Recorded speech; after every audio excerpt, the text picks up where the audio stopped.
μπρος μπροστά σε μια σκοπιά. Μου είπα μην καπνίζω, όμως γουστάρω τον καπνό.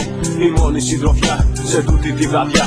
Κοιτάω τα όνειρά μου μπροστά μου να βαράνε προσοχή. Το κορμί μου ντυμένο σε μια φορεσιά χακί και ζαχαρώνω. Τα κοιτάζω κλειστή την τελαμόνα και λέω να τους χαρίσω τα 19 μου χρόνια. Καθόμαι κάτω, σκέφτομαι κανένας δεν αξίζει, ενώ το κρύο 2-4 σε μένα να θερίζει. Σκάει μύτη και η έφοδος στο σύνθημα θυμίσου. Τραβώνω με τα αστέρια του, του λέω άντε γαμίσου. Τελείωσε η σκοπιά μου και στο θάλαμο πηγαίνω. Το ξέρω όμως τίποτα πλέον δεν περιμένω. Παλιός με περιμένει, με βλέπει και γελάει. Το ξέρω ότι όπως θες γαμιώντας θα με πάει. Αποφάσισα από σήμερα τη μοίρα μου να αλλάξω. Εξάρτηση, παράλλαγη και κράνος να πετάξω. Κι αν αυτό δεν σου αρέσει θα το κάνω αύριο ξανά. Στα χέρια μου θα γράφω κάθε καραβάνα. Το πρωί που θα με στήσουνε μπροστά στο λοχαγό. Το πήρα πια απόφαση, χυμά να του τα πω. Εξάλλου δεν μπορώ να απολογηθώ. Μην ξεχνάτε με το ζόρι πως με φέρατε εδώ.